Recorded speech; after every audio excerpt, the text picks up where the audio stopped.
हिमाचल प्रदेश के कांगड़ा जिले की बात करें तो मंगलवार शाम को कांग्रेस ने अपने कांगड़ा एवं हमीरपुर लोकसभा के प्रत्याशियों की सूची जारी कर दी है, जिसके मुताबिक कांगड़ा से आनंद शर्मा कांग्रेस के प्रत्याशी रहेंगे। इस मौके पर आज एआईसीसी के कांगड़ा चंबा लोकसभा के मीडिया कोऑर्डिनेटर एवं मीडिया पैनलिस्ट संजीव गांधी ने धर्मशाला में प्रेस वार्ता की। आइए देखते हैं हाल ही में घोषित हुए प्रत्याशियों के बारे में उनका क्या कहना है।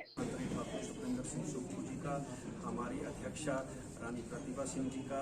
पूरे शीर्ष नेतृत्व का मैं बहुत बहुत धन्यवाद करना चाहता हूं कि उन्होंने हमारे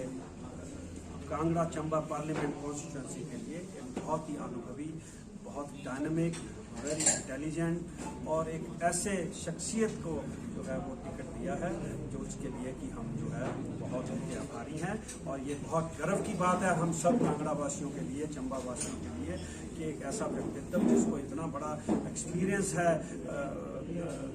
राजनीति का और एक बहुत बड़ा पॉलिटिकल कैरियर है और एक एडमिनिस्ट्रेटिव, वो कैबिनेट मंत्री रहे हैं भारत सरकार में और कई पद उन्होंने जो है वो संभाले हैं और उन्होंने हिमाचल के लिए, कांगड़ा डिस्ट्रिक्ट के लिए ऑलरेडी बहुत अच्छा काम पहले किया है, तो उसके लिए मैं बहुत बहुत धन्यवाद करना चाहता हूं। और दूसरी बात मैं कहना चाहता हूं कि भारतीय जनता पार्टी जो है वो एक नेगेटिव राजनीति करती है, उसके मैंने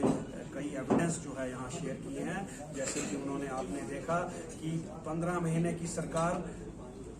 चुनी हुई सरकार, जो कि हिमाचल के लोगों ने 40 सीट देके और ये कहा भारतीय जनता पार्टी को कि देखिए इस बार आप अपोजिशन में बैठिए, क्योंकि आपने जो काम किए, चाहे वो पेपर लीक के काम थे, चाहे वो कोविड मिसमैनेजमेंट थी, आप लोगों को हमने अपोजिशन में बिठाया है, अब कांग्रेस सरकार को सरकार चलाने दो। लेकिन मुझे बहुत खेद है, दुख है कि भारतीय जनता पार्टी जो लोगों की जो जनादेश है उसको अपोज करती है और वो जनादेश को स्वीकार करने को तैयार नहीं है। और उन्होंने ये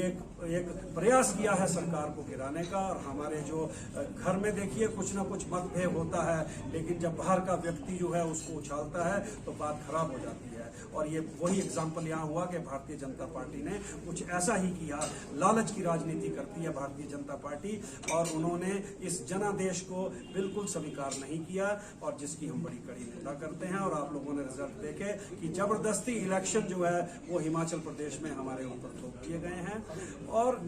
2-3 और एविडेंस मैं देना चाहता हूं। जिस तरह से आपदा आई, आपदा में देखिए कि भारतीय जनता पार्टी ने किसी तरह का कोई सपोर्ट नहीं दिया। आप सेंटर की, चाहे वो हिमाचल की भारतीय जनता पार्टी के नेता हैं, चाहे वो सेंटर के लोग हैं, देखिए जब भी छोटी छोटी आपदास भी आई या बड़ी बड़ी आपदास भी आई, चाहे वो गुजरात में है, चाहे वो उत्तराखंड में है, तो एक नेशनल डिजास्टर एक्ट के अंडर इन एक्टिविटीज को लेके एक राहत पैकेज जो है वो दिया गया। लेकिन हिमाचल प्रदेश के इतनी बड़ी जो 12,000 करोड़ की जो है आपदा आई, जिसमें 4500 करोड़ जो है वो हिमाचल प्रदेश के मुख्यमंत्री ने अपनी तरफ से दिए, लेकिन सेंटर की गवर्नमेंट में इस तरह से कोई भी सपोर्ट जो है, एक स्पेशल पैकेज जो है आपदा के लिए अनाउंस नहीं किया। 1500 रुपए की आपने बात देखी, 1500 रुपए जब हम गारंटीज इंप्लीमेंट करते हैं, पहले कहती है भारतीय जनता पार्टी की गारंटीज इंप्लीमेंट नहीं करते, चिल्लाते हैं कि गारंटीज नहीं पूरी हो रही हैं, और जब हम गारंटीज पूरी करते हैं तो तकलीफ होती है कि गारंटी पूरी क्यों हो गई। और देखिए लिखित में जो है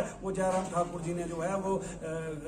लिख के दिया है इलेक्शन कमीशन को कि 1500 रुपए ये जो है महिलाओं को दे रहे हैं हिमाचल की, इसको बंद किया जाए। तो आप देखिए कि महिलाओं के विरोधी हैं कितने। और वो मंडी में मैं सुन रहा था कि वो कल परसों कह रहे थे कि कांग्रेस जो है महिला विरोधी है। लेकिन मैं ये पूछना चाहता हूं उनसे कि आप सबसे बड़े महिला विरोधी हैं कि आपने 1500 रुपए लेने से जो है वो महिलाओं को हिमाचल की उससे वंचित किया। और मैं धन्यवाद करना चाहता हूं इलेक्शन कमीशन का कि उन्होंने अलाउ किया है कि कांग्रेस जो है वो पार्टी 1500 रुपए जो महिलाओं की गारंटी है उसके फॉर्म वो आचार संहिता के दौरान भी जो है वो भर सकती है। तो इस तरह की चीजें जो है ये नेगेटिव अप्रोच है। और जो भारतीय जनता पार्टी अपने लोगों को दगा कर रही है, अपने लोगों के साथ नेगेटिव अप्रोच रखती है, अपने चाइल्डहुड फ्रेंड्स के साथ जो है वो नेगेटिव अप्रोच है, वो 1 महीने की फ्रेंडशिप क्या निभाएगी? ये भी बहुत बड़ा एक प्रश्न जो हिमाचल की जनता पूरा देख रही है, सुन रही है। भोली भाली जनता है, बहुत पढ़ी लिखी जनता है, और वो इस बात का जवाब इस बार इस इलेक्शन में वो देने वाली है। और अभी आप देखिए कि अच्छाई की जीत होने वाली है, सच्चाई की जीत होने वाली है बुराई पे। और हम 4 जून को को एक प्री दुशहरा मनाने जा रहे हैं हिमाचल प्रदेश में, और कि कांग्रेस एक बार फिर से मजबूती से वापस आएगी और ठाकुर सुखविंदर सिंह सुक्खू जी जो है उनके हाथ मजबूत होंगे और सरकार उनकी 5 साल जो है वो चलने वाली है।